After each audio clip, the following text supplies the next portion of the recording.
This message is from the U.S. Department of Veterans Affairs. Veterans, do you take medication? At VA, prescriptions have a range of copay levels, from free to $5, $8, or $11 for a 30-day prescription, depending on your eligibility. Refill by mail, in person, or on VA's mobile app. Sign up at va.gov or call 1-800-MyVA411. All I know is war. All I know is shoot. All I want is more, but I got some things to do. I'm a dog of war. Hell's what I've been through. I'm a dog of war. I did it all for you. I'm a soldier, I'm a warrior. Got a emblem on my cover. And ask me what I did for ya. I put the trash deep down under. Yeah, I'm a dog of war. Hell's what I've been through. I'm a dog of war. I did it all for you, yeah. Took some time in the place, man, I just needed some space. Saw the pain show in my face and my heart starts to race. Band of brothers. Oh, brother, please let us know for last thoughts, our listeners live and on podcast. All right, we know that I do joke quite often about my attempted escapes from the psych ward, but in all seriousness, the psych ward gang is seriously my idea of representing the military. Representing mental health in the military community. So if you happen to run into any type of mental health crisis or emergency, do not be ashamed nor afraid to dial 988, press option 1. Again, just as I had to do when I was in a moment of crisis, do not be ashamed nor afraid to dial the digits 988, then press option 1 if you find yourself in a similar mental health crisis.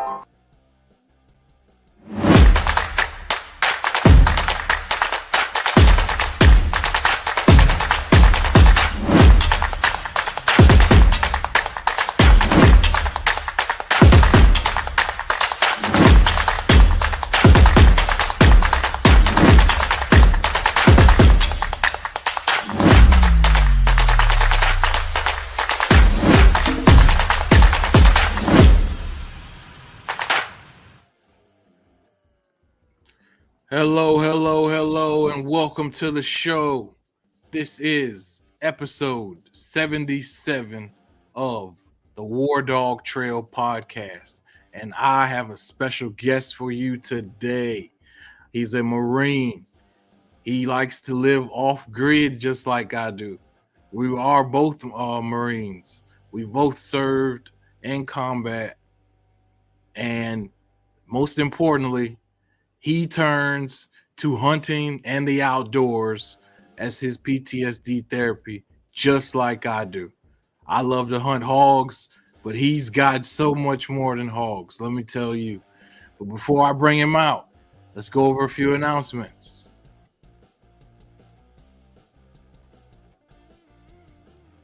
All right.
have a very, very great guest today, as I told you. Without further ado, let me bring to the screen and introduce to you Ryan Off the Grid. Welcome to the show, brother. Hey, thanks for having me on. All right. Now, if you don't mind, let's start off with telling the people about your military background. So I enlisted November 20th, 99 into the Marine Corps Reserve out of Green Bay, and was attached to the reserve unit in Madison, Wisconsin. The plan then was to go to boot camp and start college, and then go through OCS. I actually got into the selection process for OCS, and then 9/11 happened, and all that got thrown out the window. So they told me that I was supposed to go to OCS, and my unit was getting activated to deploy to Iraq, and I was like, I'm going with my boys. So we deployed in 04 and 05 to Babel Province, Iraq. Some pretty gnarly time period. Yeah. 04 was a little nuts, but deployed there and got out in January of 06 and decided not to go the officer route. And I think my path through the Marine Corps was the right path for me. Right on. All right. Now, if you don't mind, talk to us about your transition from the Marine Corps to eventually using outdoor therapy as a form of relief from PTSD. So, I mean, I grew up in northeast Wisconsin, about half hour north of Green Bay, and pretty much a fishing community. It's right there on Lake Michigan. So did a lot of fishing growing up.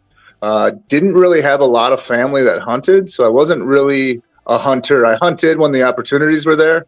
Going out with the boys, as teenagers, and pretty much not, targeting a specific animal. You're just rolling around. Oh, there's a rabbit, shoot a rabbit. There's a raccoon, shoot a raccoon. It wasn't, where I'm at now, where it's a passion. And, I try to target one animal for that hunt and get real in depth in their behavior. Anyways, I got out of the Marine Corps and went to college at University of Wisconsin-Milwaukee, and spent 5 or 6 years there. Pretty much was going to school to play rugby, drink beer, and hang out with loose women. I mean, I wasn't real.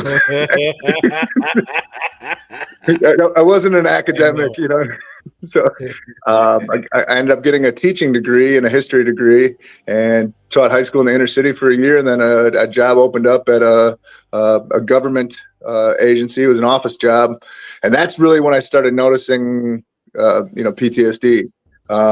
While I was in college, everybody was drinking, everybody was partying, and I didn't notice that my behavior with substance abuse was really out of the norm, until I got into a job setting. And then I was like, wow, like I need to do something about this. Really didn't do anything about it up until about 2011. Had a real rough summer in 2011, lost both my parents 2 months apart to cancer. And I was kind of really spiraling with depression and anxiety on top of the PTSD, and then, extreme substance abuse. Just drunk all the time just to deal with or to put off my problems. And that October, I got invited on a duck hunt in here, Horicon, Wisconsin, which is on a marsh. That's the largest freshwater cattail marsh in North America. That was the day that changed me from being a guy who hunted a little bit to a hunter, and a duck hunter specifically. Sorry. Going on that hunt, it was, I think I shot one duck, and that didn't matter. I mean, the people that put that hunt on, they were doing this out of the kindness of their heart. They were genuine, they were real, they were authentic, and just getting out on that marsh and watching the sun come up and watching the birds, that's what changed everything for me. I knew that this was what was going to be, what was going to help me get over some of the problems I had. That day in October of 2011 is the fulcrum event in my life that just sent me on my path. So by the following spring, I had quit my job. I had picked up a camera, point and shoot Casio, one of the cameras the camera that I had in Iraq. I mean, it wasn't anything crazy. It was actually just pretty much a piece of shit. And I was taking pictures of ducks that were migrating north and putting them on social media, and people were seeing these pictures, and they're like, man, you need to like look into doing this pretty seriously. So I quit my job. I bought better equipment and had zero plan. Just traveled across the country, taking pictures of ducks and deer and mountains and whatever could get me outside. And then someone on Facebook noticed that. They called me up. They said, hey, I like your pictures. I know you're a duck hunter. I just got picked up with Pursuit Channel. Do you know how to film? And I said, well, I don't know how to film, but my cameras do all of that. I know they're capable of that. I'm a quick study, logged on to YouTube College and taught myself everything that I needed to know to get started. And we were off to the races. Did 4 years, 4 seasons on Pursuit Channel. And as I built my network on social media, I kind of realized that I had the ability to set up these hunts and give these hunts back to other veterans, something that had saved me, something that had put me in a position to change my world, to change, stop feeling sorry for myself. And, you're not responsible for your trauma, but you're responsible for doing something about it. And this is a tool in the toolbox. So started a nonprofit called High Point Adventures, and the last 4 years, we've been taking guys out all over the country. I mean, everywhere. Florida, Washington State, Texas, Wisconsin, Maine. We're all over the place. Oh, that is awesome. You know what? I might need to talk to you then, because you said High Point Adventures, right? That's dope. Okay. If you don't mind, I think I want to interview you on my second podcast then, because my other podcast, Bullets, Blades, and Hooks, we interview nothing but veterans organizations that get vets outdoors. Perfect. Let's do it. If you don't mind, yeah, all right. If you don't mind, I co-host that with another veteran from the Army. So I'm gonna let him know that you're definitely the kind of guy we're looking to talk to, man. Absolutely. All right. I'm so proud of you, bro. I can't put words to everything you just said. And then the fact that I'm seriously impressed here. So if you don't mind, talk to us a little bit about being on the Pursuit Channel, man, because that's like a dream job to me. I mean, it was kind of a pinch me thing. When we found out that we're, what footage we're turning in is going to go on Pursuit Channel. It is behind the scenes filming. I don't want to say it was a cluster, but we really didn't know what we were doing. I had never filmed anything. So going from like still photography to filming, luckily I had some guys in my sphere that had filmed professionally for hunting shows that I could pick their brain. And basically just going out there, filming it, seeing what happens, and then getting to the editing floor is where you really learn, because you're like, oh, didn't get this, didn't get that. The things that you would need to make a final product, you learn to put that into action, into the field, through the editing process. But once we actually got on TV though, like that was crazy. Like my social media just blew up overnight. We got in, I saw on your announcements, SHOT Show, and we got into SHOT Show. Just the amount of opportunities that opened up were pretty crazy. But then you start realizing too, like, I have a platform and I have a voice, and like, this isn't like I explained at the beginning, when I grew up, we just go out and shoot stuff. I mean, this is like people listen, and I hate the term influencer, but it is what it is. And, like there's kids watching, and I realized that like I have the opportunity here to put out messages about conservation, about ethics, about, just why we hunt instead of why I killed the biggest buck. Because that, in the long and short of things, that really doesn't matter. I mean, it was kind of cool. It was crazy. I mean, first experience at SHOT Show. I mean, we got there, and the guy that I was supposed to be there with, our eventual producer, had got there the day before me. He was a Marine too. He was a water quality guy. So he was actually in the reserves at that point and had gotten the Marine Corps to pay for him to go to SHOT Show to go pitch and look at water quality stuff. So he went to the show floor with his dress blues on, and long story short, he drank too much. So I land in Vegas, and I call him, and he's not answering. And so I'm like, what do I do now? So I didn't even know what hotel we were staying at. He had organized all that. So I went down the street to go get some tacos, have a drink or two, and I asked the bartender what's going on. They said the porn convention's across the street, and I was like, oh boy. So I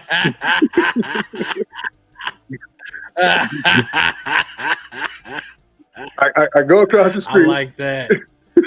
Oh. And the ATN, ATN porn convention banner is behind me when I took a selfie and posted it on Facebook at 4 a.m. Vegas time, which is 6 a.m. Wisconsin time. So my now ex-wife wakes up for work like, what's this guy doing? He's at the porn convention hanging out with Ron Jeremy,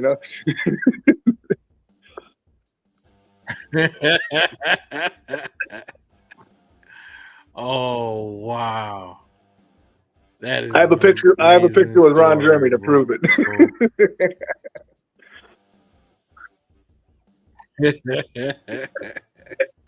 That's awesome, man. That's awesome. So, were you working for a specific show on the Pursuit channel? So the first show we got onto was called The Den. Blaine Anthony, he goes by the Bear Whisperer. I don't know if you're familiar with him. So Blaine is he has put together a couple competition style shows, and they put 4 to 6 teams out there competing. That show we didn't do our own editing. We sent in all raw footage and they edited it. And then it's an elimination style show, and we won the dang thing. And the winner got another season on Pursuit Channel, and that show that we put out after winning was called Backcountry Traditions. Yeah, so I mean, it not knowing what we were doing, submitting footage, and then winning, and then it was kind of a now what moment. Like I was like, man, like we've got an opportunity here. Like, I felt like we were going to win, but I wasn't prepared for winning and then facing the reality of like, we better step our game up. And I mean, that's really when I started studying, all the different editing and all the different producing type things, graphic animation, text animation. And getting to where I'm at now is because we were you're handed this opportunity, and you don't want to go out there and dick the dog. I mean, you want to look like you belong, and it was kind of a fake it till you make it. And then it really spent those seasons on TV learning my trade and honing my trade. And now I'm I can do anything, pretty much anything production wise. For our nonprofit hunts, I film everything, I host it, I edit it, and I release a video on YouTube documenting those hunts and telling those guys their story. Not so much, like the wounded guys, I never really dog and pony them. The most we talk about their injuries in their intro. My name's Sergeant so-and-so. I'm from Iowa. I was in the Marine Corps. I was hitting Iraq in 2005. That's it. We don't talk about injury. We don't talk about the war. That is talked about at events, but that's talked about around a campfire. And I don't film that. I may film it and not put the audio in. I mean, I think that's protected by the sanctity of your company and the fire.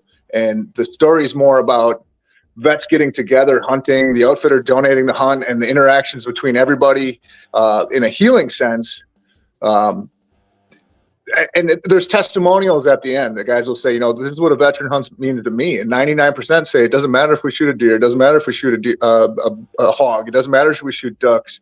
It was getting outside and spending time with your brothers and sisters in arms, and spending time with awesome people that are donating their time and their expertise and their equipment to put these events on. And that's awesome. Right on, man. Right on.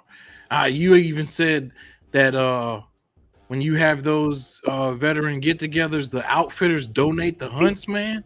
I'd say 80% of the time they donate the hunt outright. Or, Damn.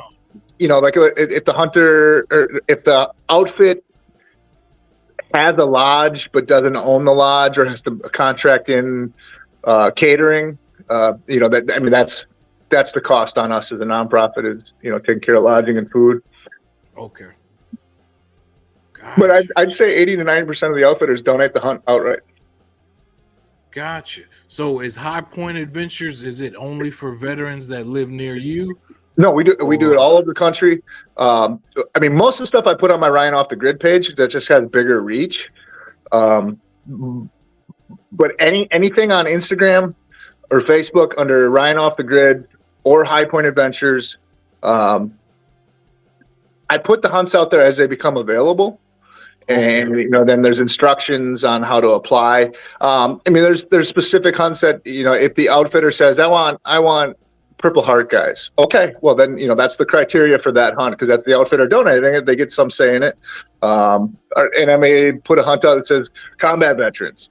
I may put a hunt out that's female combat veterans. It's okay. Different criteria for different hunts, but the instructions are on each post as they become available. The application's super, super simple. They email me. They send me a redacted DD-214 so I can kind of verify, what's what. And then they send a paragraph on their hunting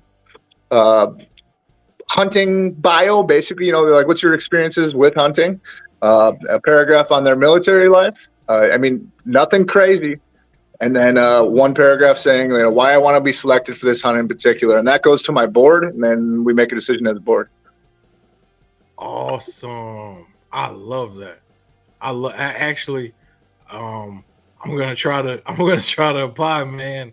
I'm gonna try to apply. I'm serious. Everything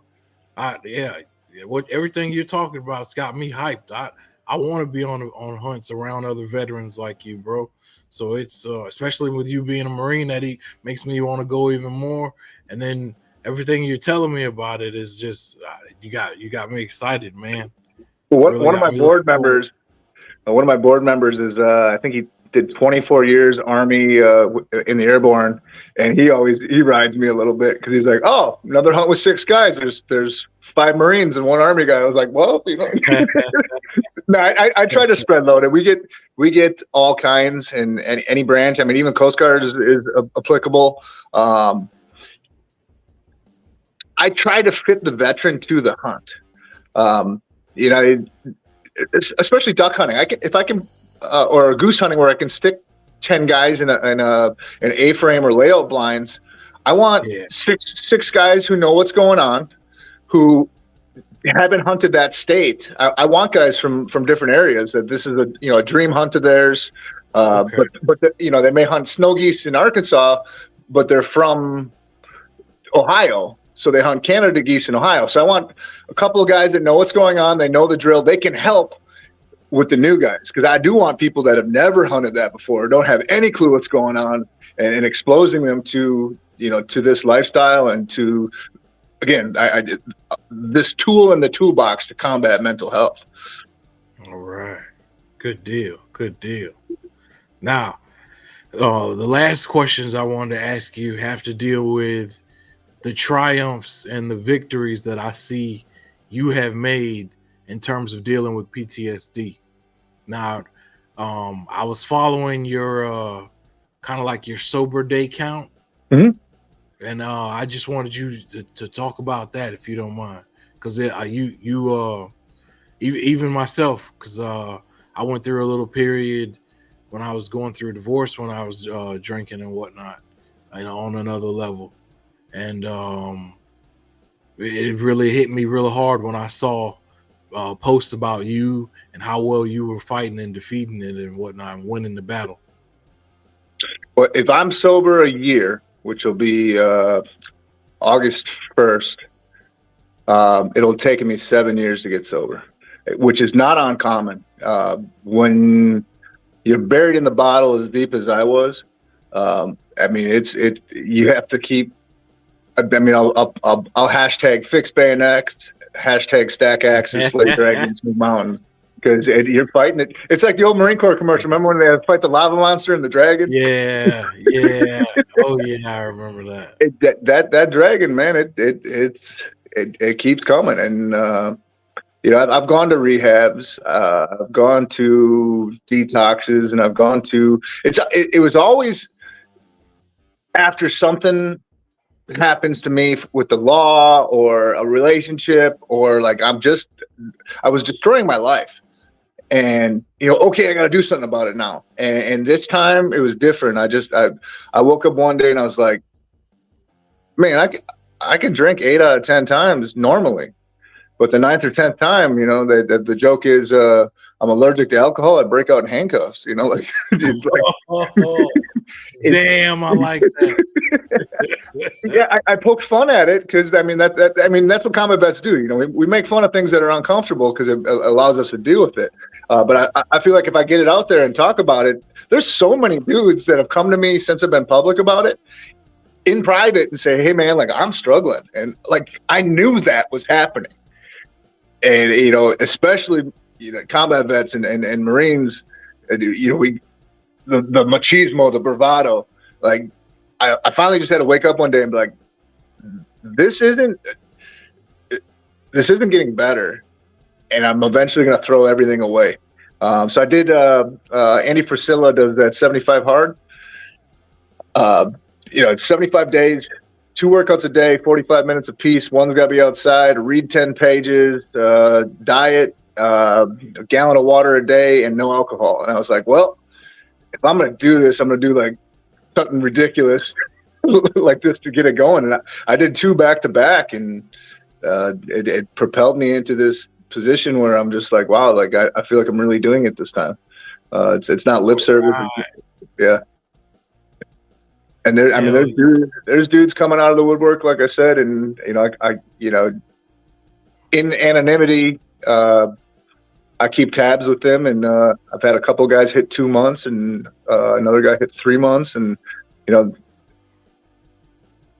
humility and vulnerability is power, and putting myself out there not only reaches someone who's still struggling, but it keeps me accountable.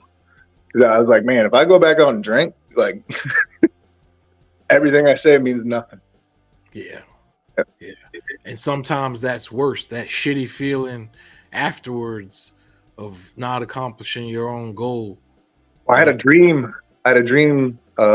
Christmas Eve into Christmas morning that I relapsed, and I woke up, and it took me like 5 minutes to realize that it didn't happen. And I was just like, man, that feeling. I'm like, I don't want that. That was I was feeling shame. I was feeling like anger, and I was like, well, I might as well just keep drinking. Then finally, I'm like, dude, you're not like it was a dream. But I mean, that tells me, you know, how far I've come. Exactly, bro. Exactly. Hey, man, I got to tell you, in my eyes, bro, you're a success story because you're still kicking it from being in the war to dealing with things here once you've been back and been home, and then everything that you're doing now and you still have going. And I do see you as a big time influencer in my eyes, and you're killing it, bro. So salute, salute to you, man. Hats off to you, man. My salute. You're really a great example for other veterans to look at and to relate to, man. Seriously. Appreciate that. I was thinking about something the other day. Like, why did it take this long? And then it made me realize I had seen a meme that said, God is never late. And like all the shit that I've gone through and all the highs and lows had put me in a position now to excel, not only for myself, but to help others. And when you give, and that's part of the whole nonprofit thing. Like when I'm able to give these hunts, I don't have to shoot anything. my cup is full, man. Like, I mean, I come home and the outfitters too, they'll tell me like, they're like, man, this is the best hunt I had all year. And I'm like, and you didn't make any money. And they're like, yep. You know, that when you give, your cup's full, man. And then you can start and watching other guys come through uh, one of our events and then seeing them metamorphosis and then their changes and they go out and like help other brothers. And that to me, that like, Right on. Yeah. Right on. Can I give you I wanted to tell you I wanted to draw a little bit of a parallel here to let you know my story was I did my 3 tours in Iraq as an 0311 with 3-4, and then while I was going to college, bro, everything that I forgot about came back. I don't know why, I can't explain it, but same story for me. I turned to drinking first, and then for some reason, man, the only option I could see as a good option was suicide, bro. So I ended up having to be hospitalized several times, man, involuntarily hospitalized because I just, I couldn't find the will to live anymore. And so for me, it wasn't until 2018, after 10 years of doing exactly nothing, 2018, I bought a small piece of land and I started to camp, right? Mm-hmm. And that felt so good to me, bro, because I went out and I had my AR-15 with me. I had my 45. I had forgotten what it felt like to be a Marine and to put a tent up. So I put a little 2-man tent up. I bought some a box of MREs from Amazon. I bought a spool of concertina wire from Amazon, bro. I'm serious. I bought some concertina wire from Amazon, and then I got chem lights and attached them to the concertina wire. Had me a little perimeter set up, and something about doing all of that and having my weapon on me again at all times, and it sparked something in me with the outdoors and with being off grid. So the place that I go to where I have this land at, we're actually like a landowners association.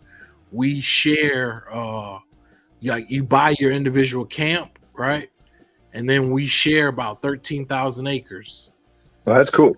Right. So it's a huge area. The trails in there for the 4-wheelers are actually nationally ranked for for your ATVs and UTVs.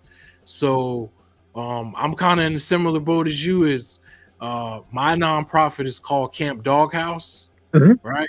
And I'm seeking to bring people out off grid with me, so that they can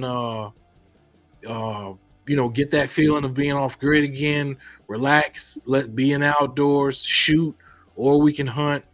So that's why when you mentioned High Point Adventures and what you got going on, I just had to tell you that we're drawing so many. I feel we're drawing so many parallel lines between the struggles we had and why we do what we do, and then how we're both trying to help other veterans with our nonprofits and all.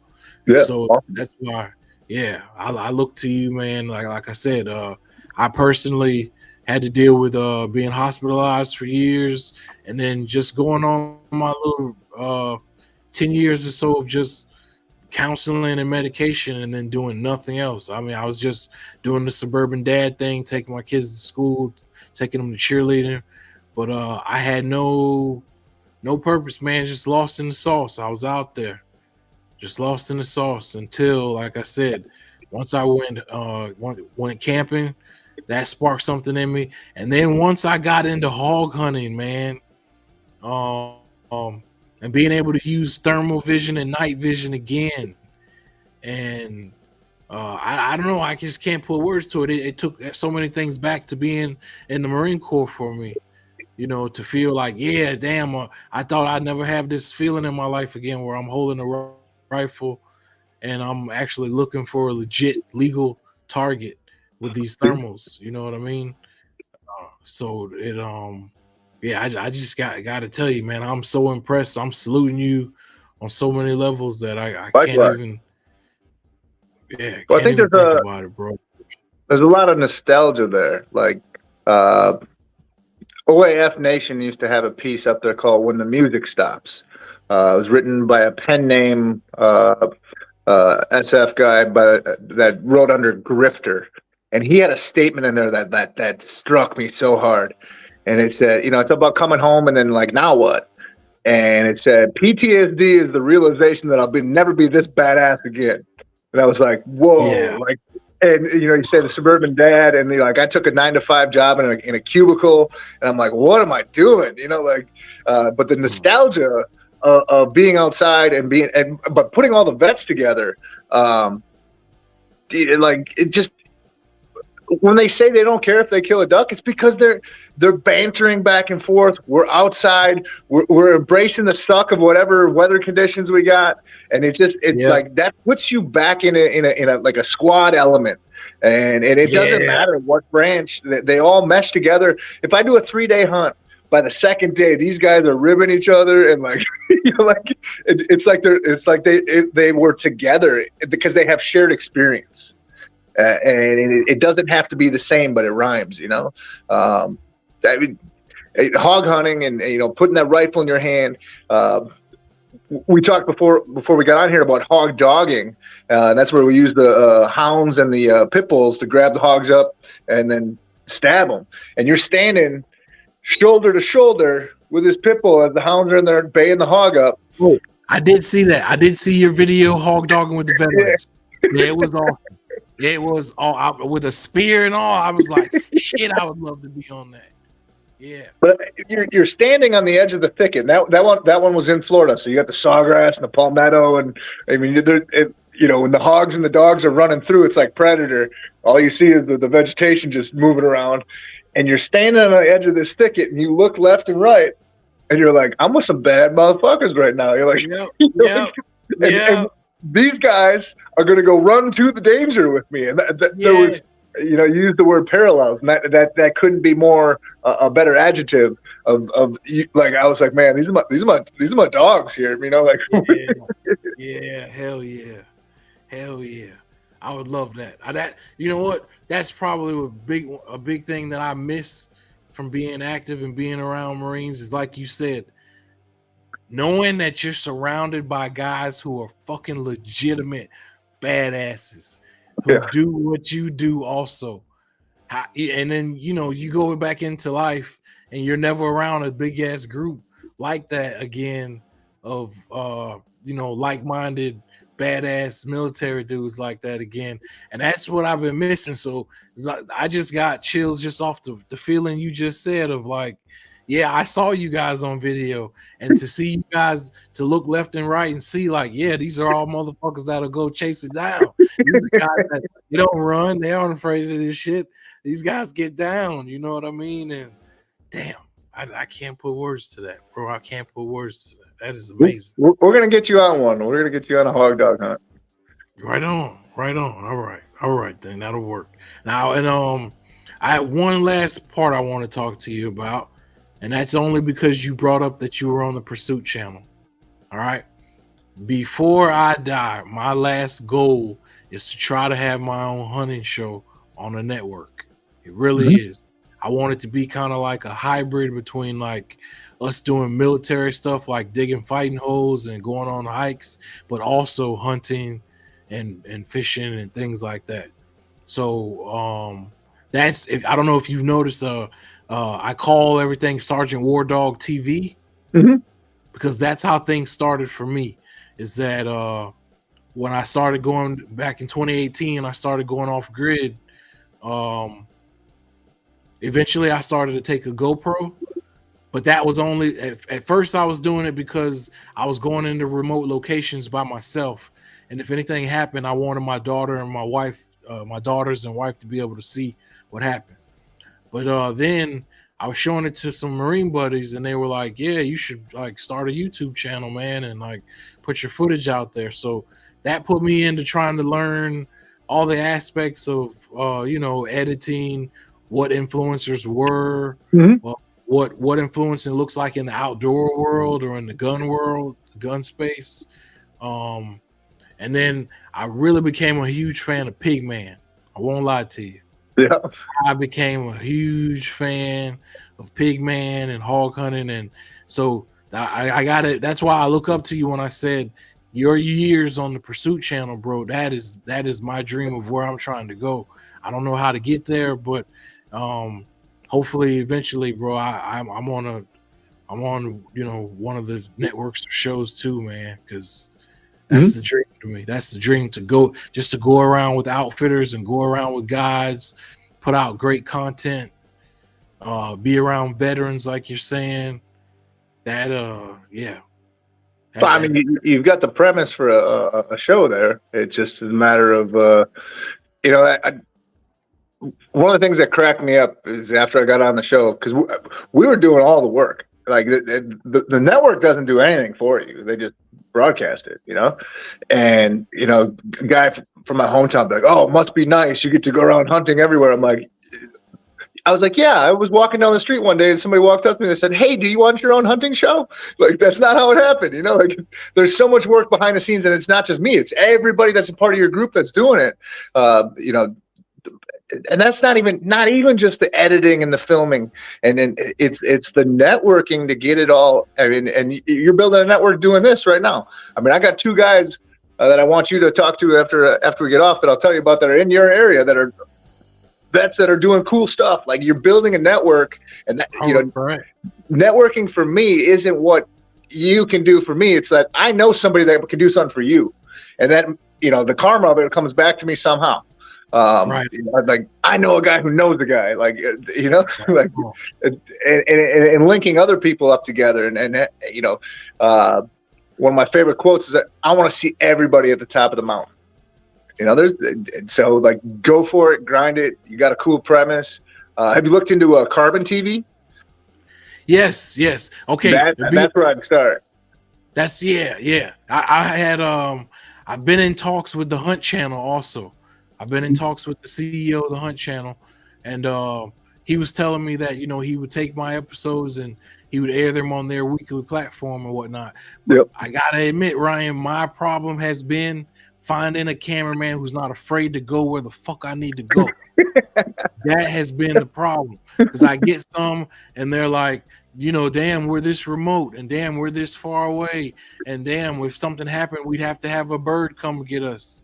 You have to have a helo land to come get us. And it's like, yeah, motherfucker, that's what the lifestyle I'm used to, being a Marine. What do you that's I just need you to come and film it for me. But I have run into people that are afraid, man. So it's like, and then all my buddies, my closest buddies, they're a little afraid, and that kind of got me too. It's like, or they don't want to be out there while I'm hog hunting at 3 a.m.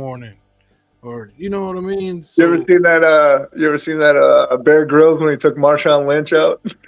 Oh yeah. I love Marshawn Lynch. He might be one of my favorite people on the planet. Right on, man. He had some Skittles. Yeah, I was just about to say that. Skittles, man. He probably had some Skittles with him. Yeah. Well, yeah, bro. I can't thank you enough, man, for coming on the show today. I can't thank you enough for taking time out of your schedule to come and let the world know about you, to let the veterans that watch this show know that, look, they have a tried and true winner out there, man. He put in his work while he was in uniform. He's dealt with things while he was out of uniform, but he picked himself up, and look what he's still doing now, bro. No matter what, no matter how far, because I was at that stage where I had family and friends that were like, they didn't want to deal with me anymore. I was like the veteran who they didn't want to deal with anymore, So to go from that to seeing somebody that's actually reversed things and has got things going for themselves still, and on the level that you have going on, especially even having your own nonprofit where you're helping others, bro, it's all beyond dope, man. And I just want to thank you for coming on the show, man. Appreciate you having me.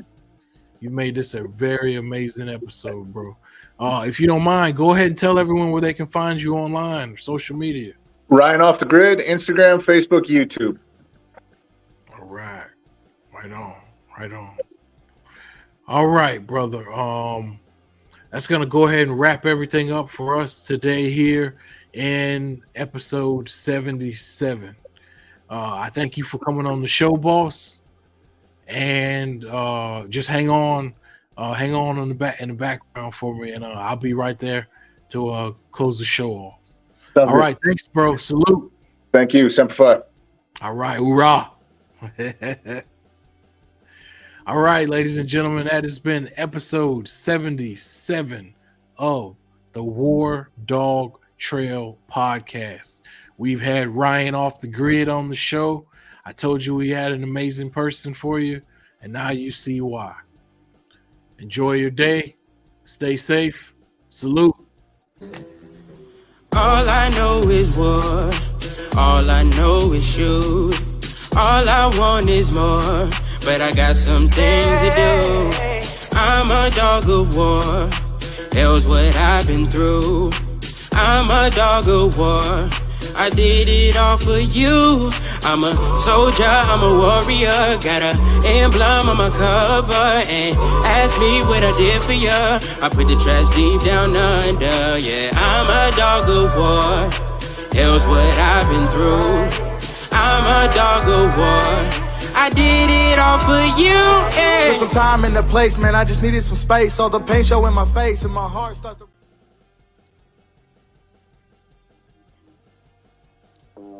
That's the show for today, everyone. Thanks for listening. We'll be back next week with an all-new show. And remember, you can listen to us again and again. The podcast of this radio show is available right after we go off the air tonight, anywhere that you can get your podcast episodes. And thanks for joining us today. I'd like to take a moment to talk about something close to my heart. Military Broadcast Radio is doing incredible work to support our veterans and bring their voices to the world. They rely on your generous donations and your dedicated volunteer hours to make it happen. I encourage you to consider supporting NBR in any way, form that you can. Use this QR code that's attached to the picture, or you can go to our website at mbradio.us. That's Mike Bravo Radio.us to learn more about how you can donate or volunteer even just an hour a week from your home. Help make a difference in the lives of our veterans, because once again, we're all here for you and not for us. We're giving our veterans a voice.